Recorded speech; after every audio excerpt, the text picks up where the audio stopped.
his mother tell him what to do? Franklin's Franklin, like Roosevelt. Franklin, as in Aretha. Tell him turn himself in before he gets killed.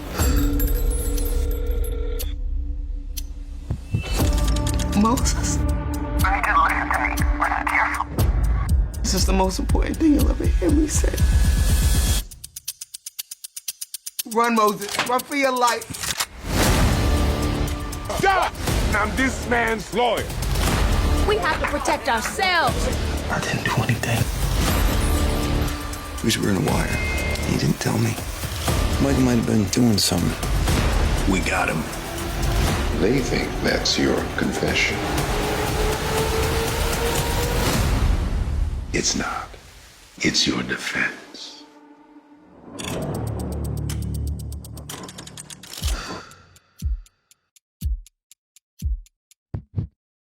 Hi, my name is Gil Robertson, president of the African American Film Critics Association. Today, we are excited to be talking to an AAFCA favorite, the legendary actor Courtney B. Vance, as he shares with us word about his upcoming AMC series, 61st Street. We're going to kick things off by introducing you to the AAFCA members who are on the call today, starting with our facilitator, Katia Woods in Philadelphia, Rhonda Rasha Penrice in Atlanta, Dana Abercrombie in New York, Carolyn Hines in Toronto, Al McGee in South Florida, LV Taylor, first time joining our roundtable today in the Washington, D.C. area, Nancy Green in Baltimore, and of course, Reggie Pounder in Chicago. I'm gonna go ahead and check out for a minute, but I'm gonna let you guys do what you do so well, and I'll see you on the other side. Hi, Mr. Vance. I'm Reggie Ponder, the real critic out of Chicago. And obviously you're on 61st Street. So we have some Chicago folks here, Rhonda as well as Al. So it's always good to see some depictions of our city. This particular project shows a lot of different things. One of the things that I am thankful for is the Black love that's shown in this film. And the Black love, not only between you and Ajanou, but between you and your child, between two Black women, two mothers fighting for, their community. Can you speak to how important that was for you guys to show the Black love? Well, Reggie, more to the point, we were about being real, and that was my mandate when we began the project. When I sat down with Peter Moffat, the creator of the project, and David Shanks, his showrunner on the ground in Chicago. I don't, as I say, oftentimes these kinds of projects are so difficult to do when you're doing, something that you want it to be real. You want people to really see who these people are. OJ, Genius, Aretha, and especially folks that we know, like those in those particular projects. But people that we don't know, you're asking people to buy into a world, and so you have to create that world.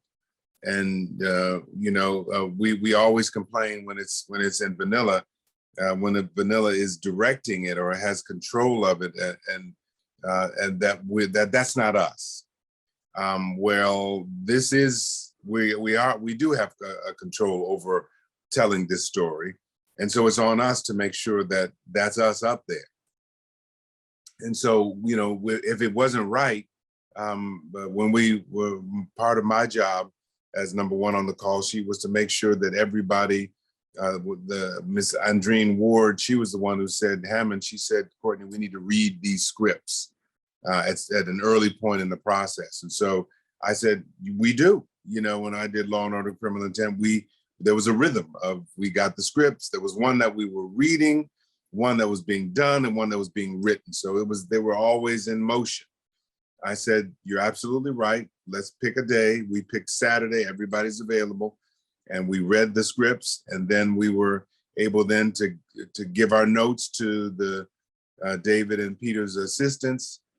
They passed on the notes to David and Peter. They were able to do their, yes, no, maybe, cut this scene, that's my line in the sand.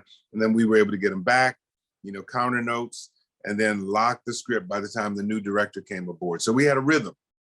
And it was very important for us that we were able to do that so that any issues like what you talk about, that, Andreen and Anjanou and anyone else would go, I don't like that.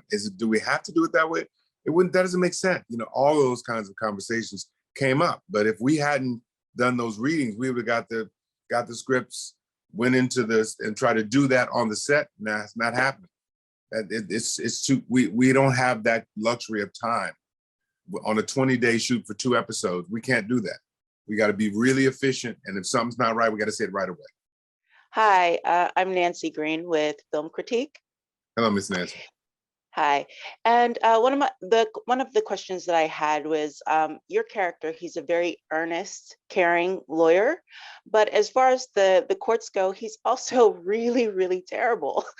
He's terrible at gaming the system in the way that lawyers would. He's very honest, and I was wondering if you could speak to that in how he's defending Moses and how that kind of reflects in reality. A lot of people getting ran over in the system because you have lawyers that, yes, they care, but a lot of it is political. I think I can't talk to the minutia of reality versus, because I'm not a lawyer. I played lawyers. But you don't want me to defend you. But that's a Peter Moffat question as a lawyer. And I'm sure that lawyers who watch the show will get into this and go, well, that doesn't make sense. That's not real. They wouldn't do it that way. Okay. I can hear that. But this story was about the people. And if I hadn't stepped in, and that's the argument that my wife Anjanou and I had, that you're defending Moses at the expense of taking care of your own son, and that's a Sophie's Choice, a Franklin's Choice kind of situation. That that's life. In life, you've got to make tough decisions at times, and this was one of them. And he stumbles through. I mean, I think that's his humanity, that he is not, and he doesn't even try to pretend that he's a defense attorney. He doesn't know what he's doing some of the time, but he just knows that that's not right. And he's juggling his health. He's juggling, the system against him. The police are against him. His family is against him. And at times Moses is against him. And still he plods along. And for me, that's the human element. That's why I think people cheer for him, and will cheer for him, because he is a Columbo. He is trying to figure it out as he goes along. And he has his young lady who's trying to be his second, Miss Emily, I can't get her last name.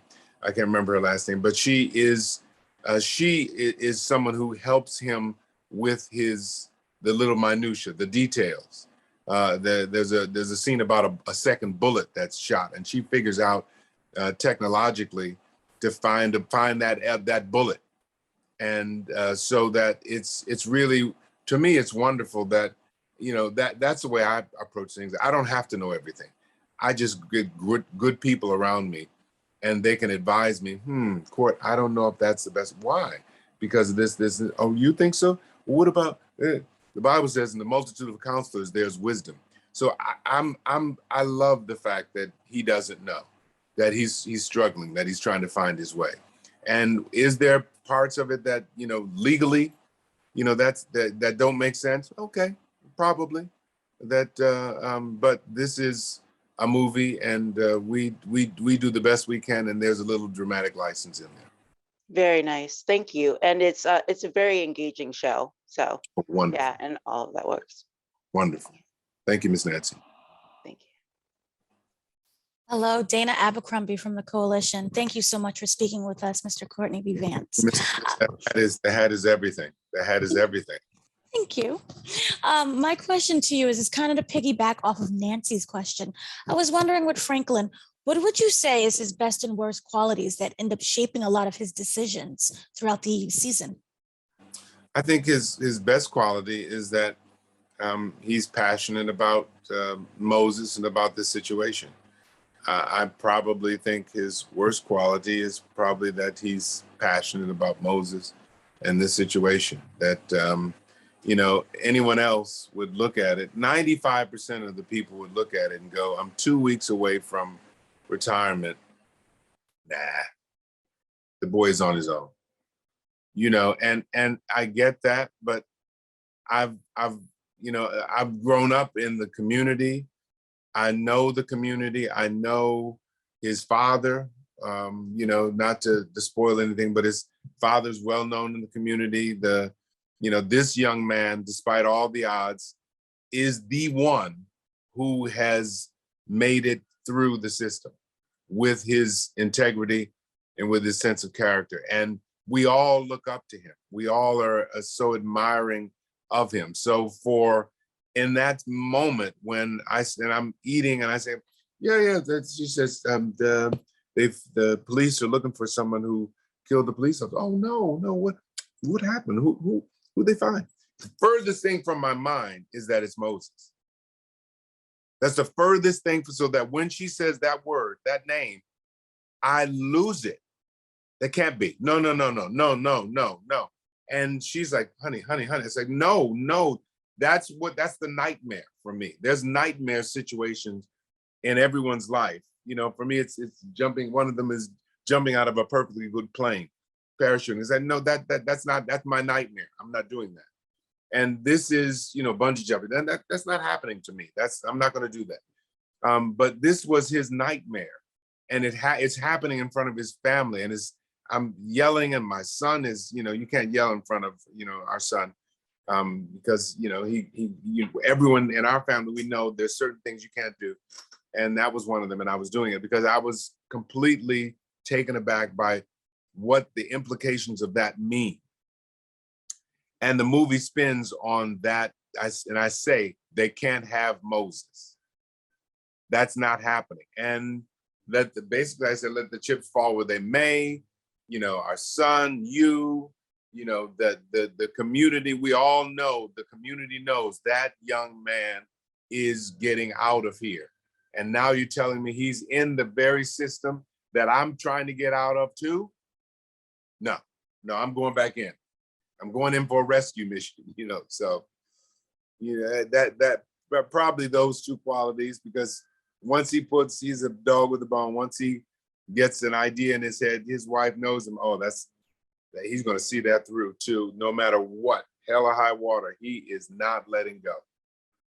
Hi, Karen Fletcher. Here's what happened in Karen Talks podcast. Thank you so much for joining us today to speak about the show. I really enjoyed it. But there's one scene that really stuck out to me. That's the scene in episode 6 at the end, where Martha's telling Franklin, she's like, I married you and I have always believed you're a man of courage and integrity. And there's so much context and so many layers and nuance to that one particular line of dialogue. And because she says as she's hugging him, but you can tell it's a sort of admonishment at the same time. So for you and for playing Franklin in that moment, what does that scene and those lines in particular mean for Franklin coming from his wife, especially with the context of everything that's happening around him? That's why the piece is so beautiful, because out of context, it means, it's an admonishment. It's a devastating comment. But within the context of what's going on, there's so many things that I can't tell her about what's going on. That once she does find out, the repercussions and the ripple effects of that. But we all know he's not a defense attorney, and life is happening and he's by himself.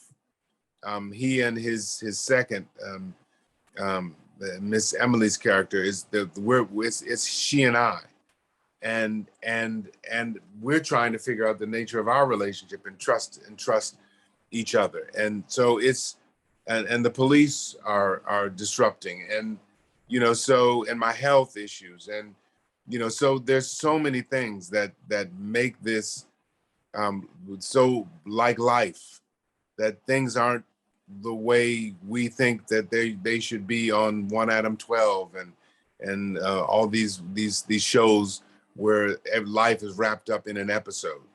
Life ain't wrapped up in an episode. Oftentimes life, it ain't wrapped up at all. And so it's things are muddy and shades of gray, and there's lies told, but there are white lies or beige lies and gray lies, and there's not just black lies and white lies. There's all different gradations within those two colors, primary colors. So he's in the midst of doing something that he doesn't have any help with, but he's got to do it, and his health is failing. And so what do you do when you've got as we talked about earlier, the best and the worst qualities of him? He's a dog with a bone, but sometimes you've got to pivot from that in order to, go lateral, and sometimes takes 2 steps back in order to go forward. And he's trying to figure it all out. And that's, I think, what, Peter Moffat does better than just about anybody else, is make us, the tension is so high.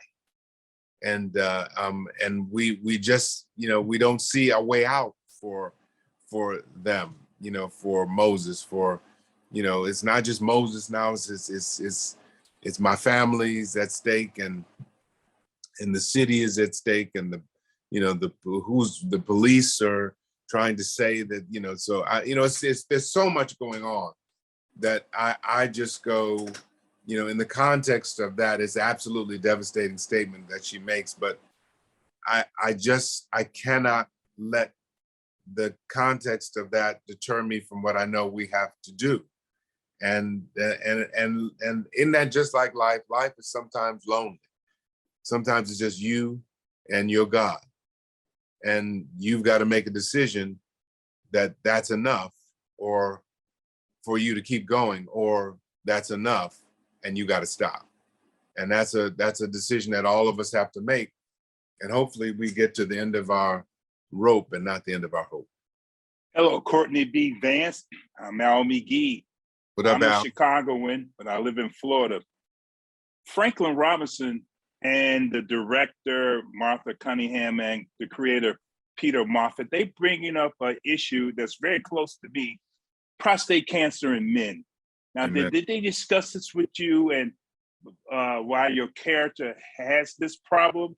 And again, I'm glad you all are bringing this up in the script, because many men suffer from it, but we never see it in movies and things like that. And I'm glad they brought this up in this film. Yes, they did discuss it with me, and Mr. Al, I have dealt with it, and I'm dealing with prostate issues. I haven't had, thank God, the prostate cancer, but I've had to have a prostate procedure. Anybody who, and my grandfather died of prostate cancer years ago. He passed away in '84, but he had the surgery and then didn't go back for 11 years. And by the time he went back, of course, it was all throughout his body. And I remember him. I was in his room at the hospital, or maybe it was at the. I was hospice care at that time, and just the tears, he was crying, and just, I wish I'd gone back. I should have gone back. But that must have been in the 70s when he had the procedure. If he passed away in '84, the medicine was different. Procedures were different then than they are now. There's all kinds of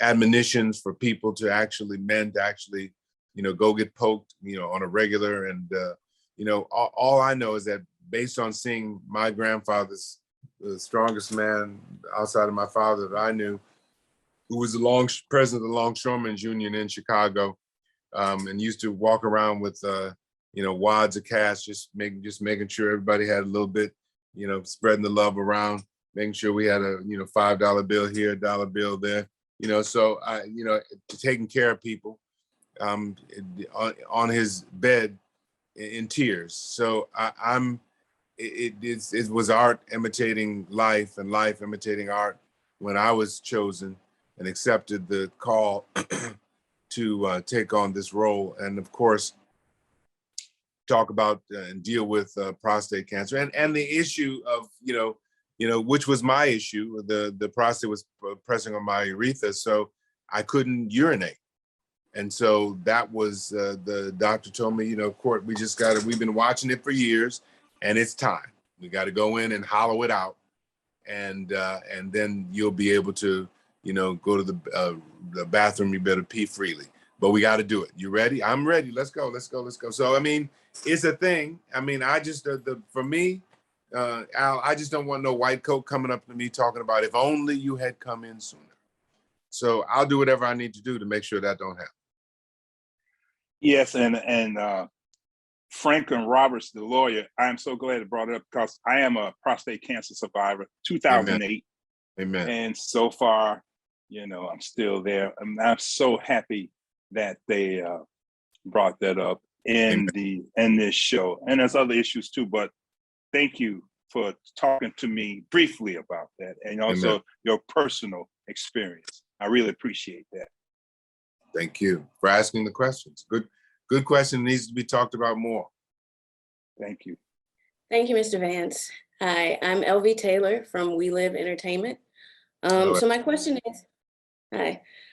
So this is a reality for so many people, and Franklin is really carrying such a heavy load between his health issues, his family, and now taking on Moses' case. How did you mentally prepare to take on so much and bring it to the screen this way? LV, I don't think I could mentally prepare for it. I didn't try to mentally prepare for it. I knew the issue for me was logistically preparing for what this, when Peter and I and David Shank sat down, I don't think I realized or I understood the depth of what we were about to do. Just logistically, it's not just a courtroom drama, but it is a great deal of it takes place in the courtroom, and so that means what it means about shooting in a courtroom. There's got to be openings, there's got to be closings, there's got to be cross-examinations, there's got to be going to people's homes and interviewing, and that I'm in just about every scene. So that logistically, how am I going to pull that off and still keep us on schedule? And I'm the one who's in there saying, come on, let's go. But I love you, but I don't want to see you after 6 o'clock. So and the crew love that about me, that that I'm trying to get out of there more than they are, because I got to get home to get my head in the script, to get ready for tomorrow and get ready for 2 weeks from now, because I'm doing scenes 8 scenes ahead, and so that when I come up to the scene in 3 days, I go, I remember the scene. Yep, I got it. Let's go. So, there was no playtime for me on weekends. And, I would hop on my e-bike and ride around and get some air, then come right back and get back, put my head back in the script, because that's what was required of me. So I know with these projects, OJ was the same way. I didn't have time to go and sit and listen to video and try to, I didn't have time for that, because I knew we were doing 3 and 4 episodes at a time.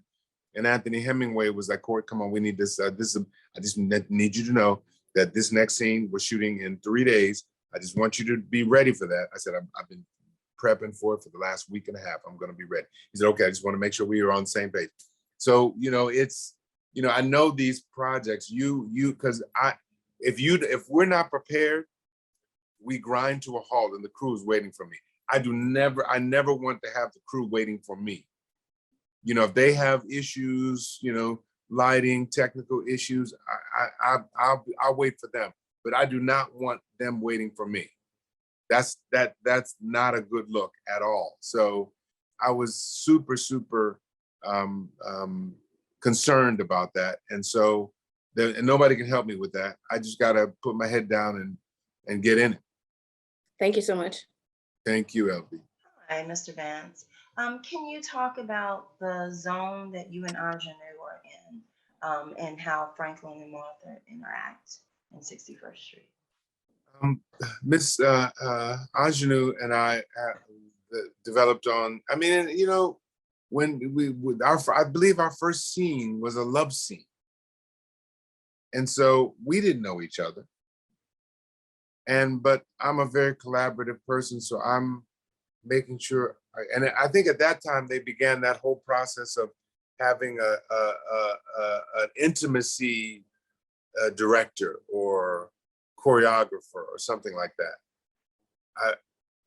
I believe, yes, I believe that was the case. So we had to, sit with them and,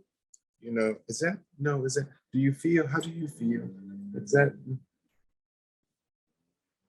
So that when we got on the set, we already knew where we were, how we were going to go. The director had an idea how he was going to shoot it. And so we, were in the positions. But then it's just, love scenes are really technical. And so, and I, for me, I don't want to see everything. That's what my imagination is for. I think that's sexy. Some people like to see the crack. I don't want to see the crack. Okay, that's not sexy to me. So, how we show the love and not be, crass. And Anjanou and I felt the same way. And I love the journey of it and the respect. And I think it started there, that we respected each other so much and treated each other with that same respect. And so we just kept going from there. So when this project happened, I put her at the top of my list. And the powers that be have to go, along their process, and but we ended up together again, and I was so grateful. But she saw the character the way she saw it, so that I encouraged her to sit down with Peter and David and talk about her thoughts, and they went with her, and she became a very radical version of herself, which was a good counterpoint to me of working within the system. And so it was very, very interesting. And she had to, say, I don't want the speech like that. I need to rewrite the speech. And she rewrote it and presented it to Peter and David and the writers, and they, tweaked, and they came up with a hybrid version, and we shot it. So, this was a very collaborative vehicle, these 16 episodes. And sometimes we could, Peter could see, what we were saying. Sometimes he couldn't, and it's his project, so we got to respect, that. But at least he heard us. And we were so grateful for that, because there's some showrunners, the word is my word and leave it alone. So we're grateful. Mr. Vance, do you find the fun in preparing for the work, doing the work, or between the work, like you doing some silly stuff in between? The preparing the work is not fun. Getting those lines down that is not fun at all. I do not like that. But I know that, after a while you have to know how it is what is your process? We all, based on what we do, we all know, if you're a writer, how what your rhythm is, when you got to sit down, Maybe some people, you got to have the pressure on you before you can sit down and crank it out. Some people chip away at it. I'm a chip away at it kind of person. I like to think about it and write a little bit, then go away and come back, write a little bit more, write a little bit, finish it, and then come back. And I got now 3 weeks to go back and edit and perfect. That's me. My wife is, because she's got a photographic memory, she just sits down and she thinks about it. And then as we're heading over to the event, she's writing the speech. I said, I can't do that. But again, you have to know what your instrument is and how you work. And so the fun, after I get it down, I'm having fun now. Now I'm, and once we actually, once we get it down, once we walk through it in the blocking and, I know where I'm going, I know what I'm doing, I know who I'm interacting with, then we can start to have fun. And we had fun in those sections with those opening and closing and cross-examinations. We had so much fun. And Mark O'Brien and Tosin Cole and Bentley and Emily, they're sitting next to me, and the prosecuting, Brenda Strong sitting across the aisle. We did so many crazy things in there. My section, the galley behind me, those are my people. So that when it was time to do something, I stood up and said, "Tits up," and marvelous Miss Maisel, and everybody fell out. And so that was our thing, and they tried to top me because we go, "Oh!" So it was a whole thing we were doing in this courtroom. We were having so much fun.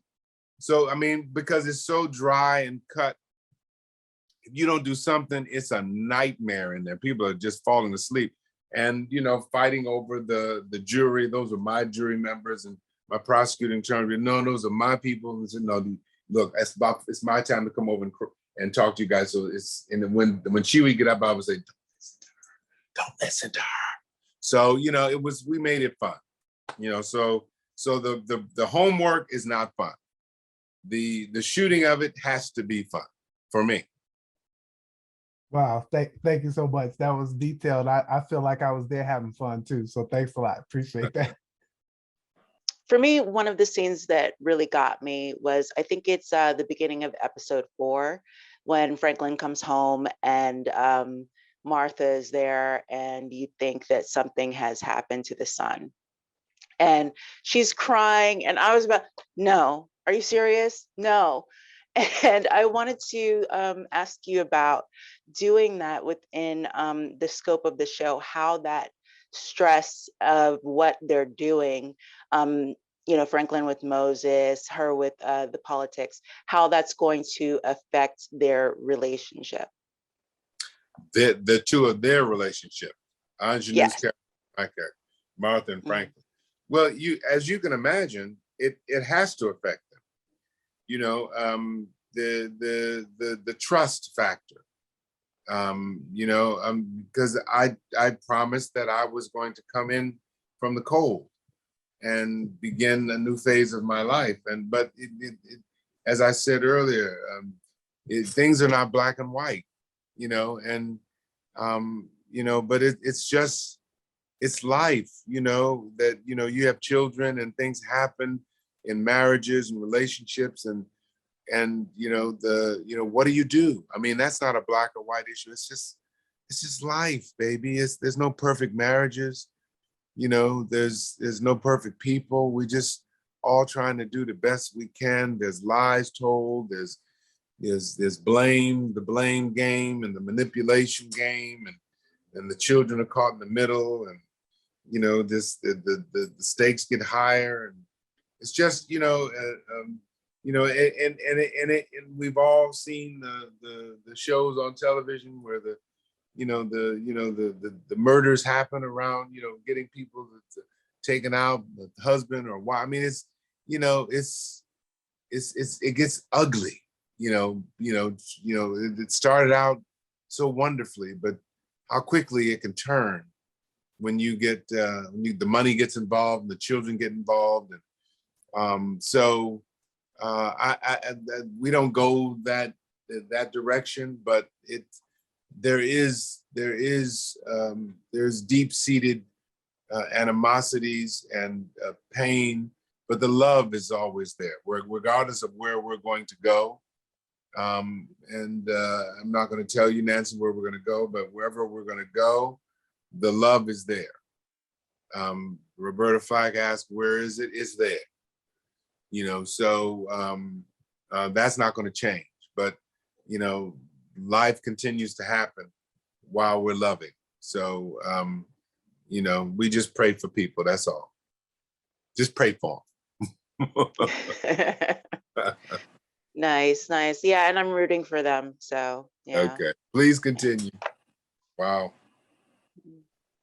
Hello, it's Dana Abercrombie again. My question is 61st Street. I love the show, by the way.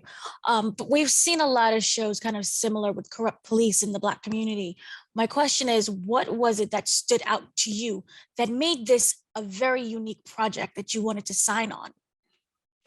Well, I probably, Miss Dana, probably it would have to do with the family.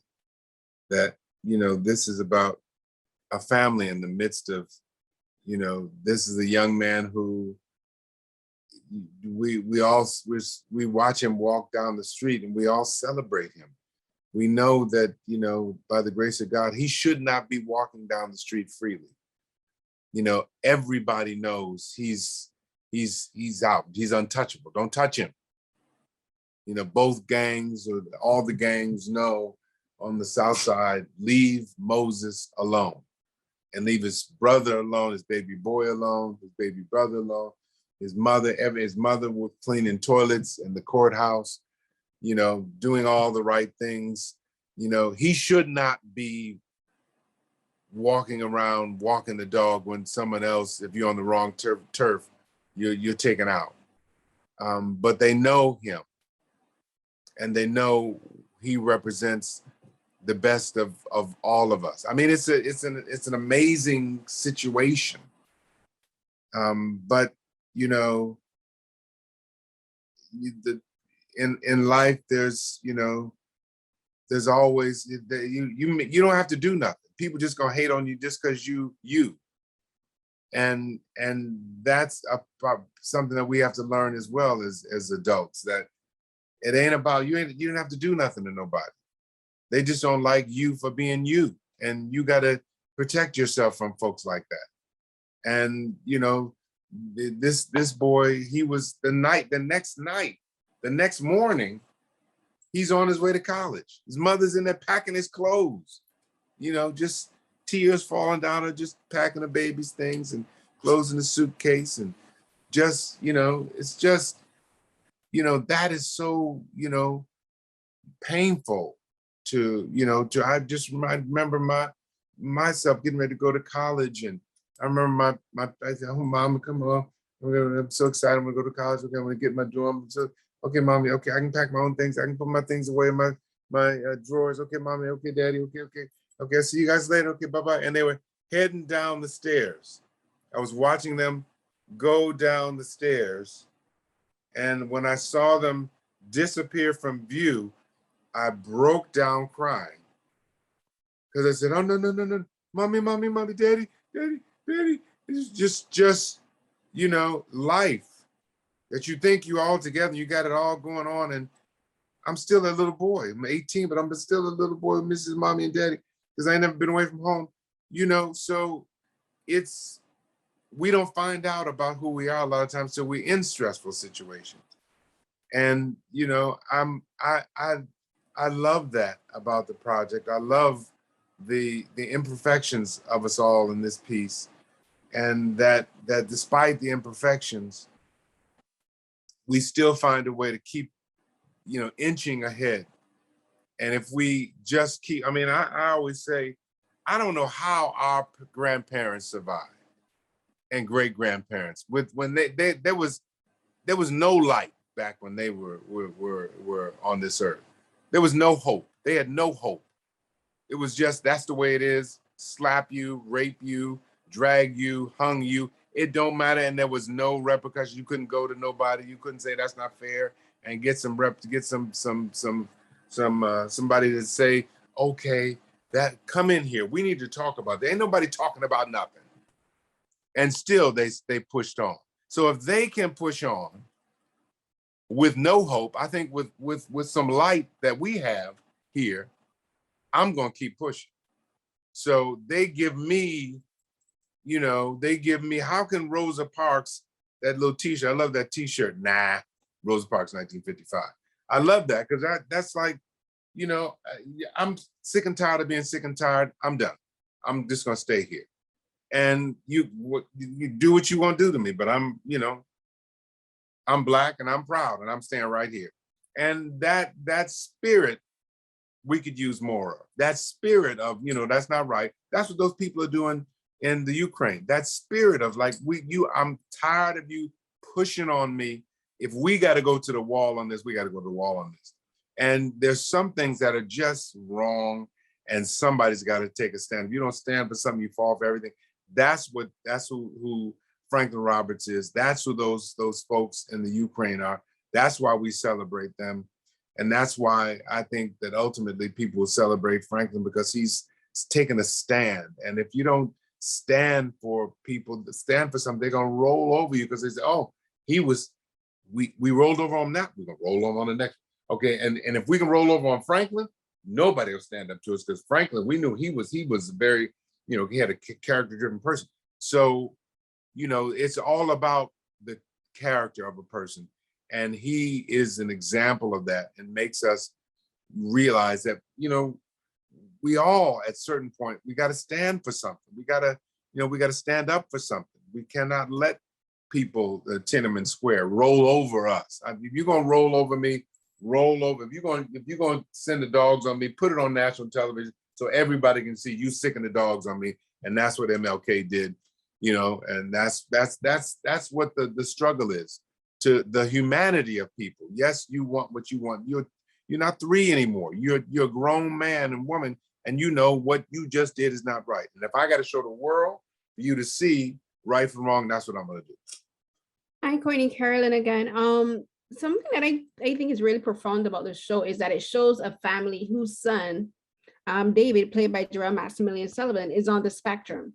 And we know in North American productions, we don't get to see Black families and Black children on the spectrum portrayed, as they are, just as people and just as a family who knows how to live with this, with children who are on the spectrum, and a community that understands children on the spectrum and understands how their families work. So I think it's very profound that we have this in a show like this, and we have a character, a family like Martha and Franklin, who know their son and they understand their son and they fully accept him, but they're still learning about their son, right? They're still learning as parents what it means to have a son on the spectrum. So can you speak to that a bit about just being a part of this family and having this area of representation for Black people on screen?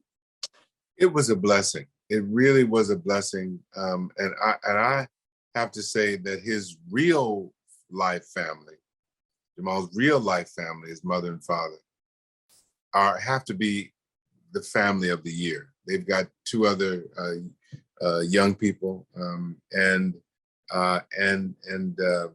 Jamal, and he is as much a part of the family. They talk to him about everything.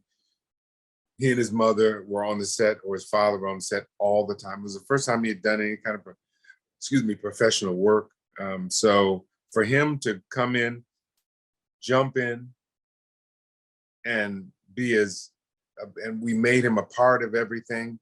But all we did was, just mirror what how his family and interact with him, and he interacts with them. It's so beautiful to see. And it's a testament to the writers, to Peter Moffat, that portion of the story is a part of our story. Someone on the spectrum, prostate cancer, you can layer in the issues that, in my mind, that's good storytelling, where you don't have to hit something over the head.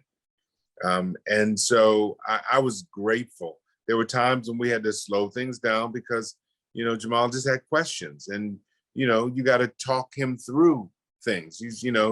Maybe I was thinking he talks all the way through the end of the issue. And you've got to sit there and go, you can't go, we're going to do this, and we're going to do that. Okay, God, let's go. No, we're going to go all the way through the entire issue because that's what he needs. And if that's what he needs in that moment, everyone just go sit down. Okay, now what did you want to talk about? I wanted to talk about why it is that we're doing. He would, and go into this whole discussion about, what life is and how things work and things.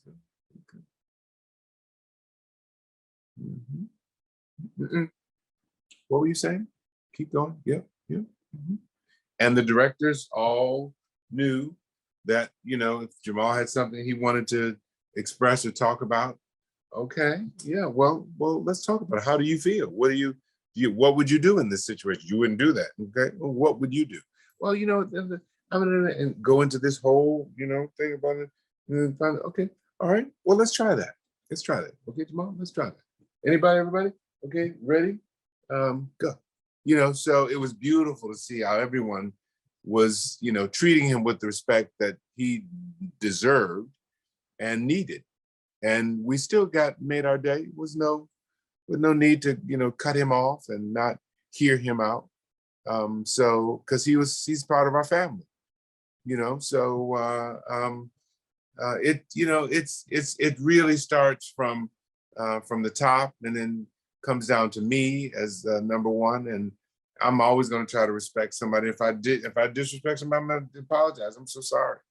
And how can I make it better? How can next time I can do a better job and, human, blah, blah, blah. But did not mean it. And we'll learn the next time. So, and then I sleep well at night. Thank you so much for going into that, because I worked with people on the spectrum, of students at the school that I worked at on the spectrum, and I know people who are on the spectrum. So it means so much to me to hear how collaborative it was on this set, because that is necessary. Like, people think that people on the spectrum don't understand what's going on, but they have way more understanding of things going on around them than people give them credit for. And I just love that everyone on the set understood and respected and listened to him, because he's able to give his perspectives. So thank you so much for sharing that. Thank you, Ms. Carolyn, for asking. Hey, Courtney B. Vance, this is Al McGee again. First of all, I'm a huge fan of yours. But when I watched the episodes of 61st Street, I saw a struggle for power in this series. First of all, Franklin, he's trying to get his power in the courtroom.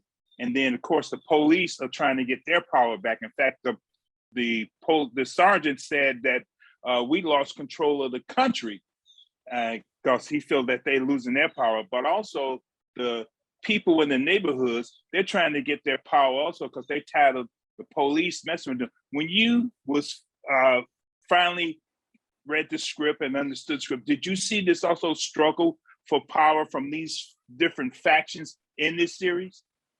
And I think, Al, that it's really that's what life is, And sometimes I recognize that I'm, sometimes people need that. They need to have that in that moment to win.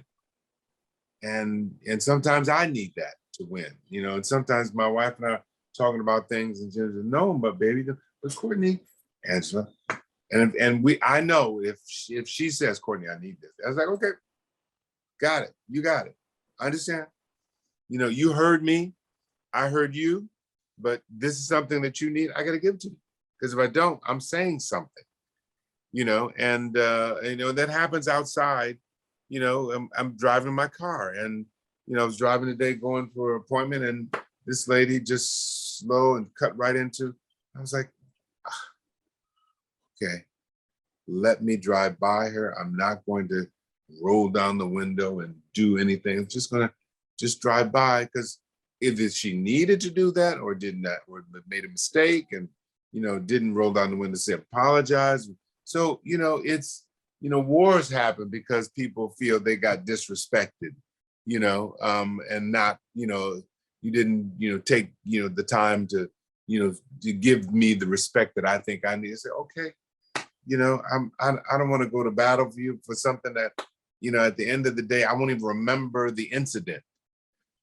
So yes, there were power struggles, but that's the nature of city government, state government, and money, because at the bottom line, a lot of times it's not about money anymore.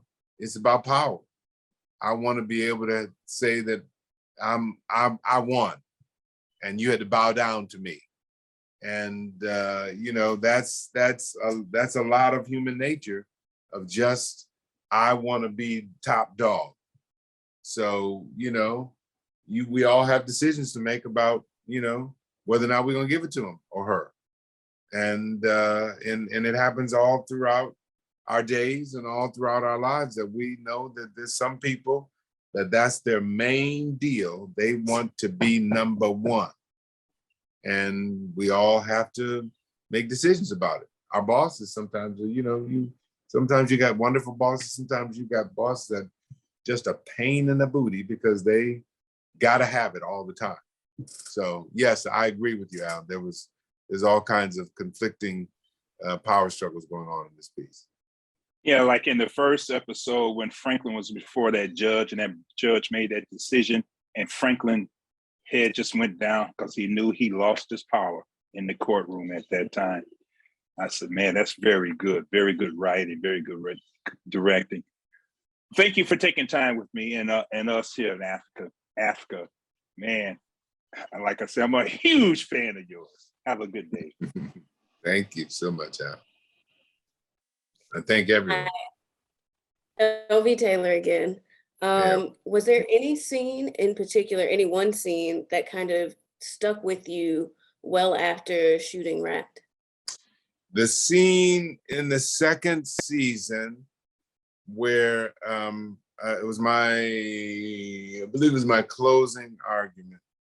It was a cross-examination scene of the gentleman. There was a gentleman who was a police bar owner, and it was just the gentleman was so perfect for the role, and this was a very long scene, maybe 8 pages or all, something like that, and he was so perfect, and the discussion that he and I had in the scene, there was one line that he said, "What lines? What stories?" And it was, the myself and Mark O'Brien and Miss Emily, it's the second season, of course. That line really became the line of the season for us. There's so many scenes. The end of the piece where I'm sitting on a bench, that sticks out for me. There was a scene where in the first season where I'm because Chicago is the star of this piece, and I'm sitting we're on a boat, the tour boats where you go around and you see the architectural tour of the city, and we're sitting on there. The whole crew is on the boat, and we're all just in between takes, because we don't start shooting until we are in between the bridges, and we're just sitting there, and the sun is being out in between shots, and everyone is just sunning themselves and just loving what we said. These are the days you love what you do. Just, wow, we're on the river in Chicago, just chilling. And I know we got another 5 minutes before we start shooting, so everyone's just gonna take this time and just, okay, everybody get ready. Okay. All right, we're back, let's go. So it's, there's just moments that we just, I just flashing back as I'm, because we really were our family. And I'm most proud of that, at the helm, I was able to help us all become family so we can tell a story about a community. And I feel, as much work as it was and as much as it cost me being away from my family for 9 months, that it was, there's a few projects that I've done that put at the top of what I've done. And this, this one I think is pushing some other ones down, and this one's coming up. So I'm very proud of what we were able to accomplish in the limited time. It just showed me too that you don't need a lot of time, you don't need a lot of money. You just have to have people on the same page. And when people are in sync, we're very powerful, a very, very powerful force to reckon with. And we know that teamwork, with sports, we know that, with the American Revolution, we know that the Montgomery bus boycott, we don't need a lot of money. You just need to be on the same page with folk. And you can change Rosa Parks, just a little gesture of just sitting down, little old lady just sitting down, changed the world. So Mahatma Gandhi, just sitting down, said, I'm sick and tired of being sick and tired. So, yeah. As usual, really loved your performance. That Rosa Parks Now t-shirt that you mentioned previously, I own that. So I'm with you on that. And again, just thank you so much for this. Thank you very much, LV. What does LV stand for? My full name is Lavonda. All right, Ms. Lavonda, thank you. Thank you. Michael B. Jordan's involvement and how that has helped to push the project forward. Well, Michael was not involved in the day-to-day basis, but we didn't need him to be. He's the fact that he helped push this thing forward and that we're actually doing it on the basis of his, his involvement, putting his name on the project with Alana and David and Peter. We're just grateful. I mean, at a certain point, I'm sure he will come on in, and I mean, he's a very busy man, as we all are, doing his projects and directing and acting, and the third installment, I believe, of the Apollo series. So I mean, we know how it go. We don't need to see him, every day on the set. We have our people there. We know how to do what we do. And I can't wait to see him. When I see him, I'm just gonna hug him up, and because I love him, and I'm just sad that they killed him off in Black Panther. So, and I told him that. So, anyway, no, he wasn't there day to day.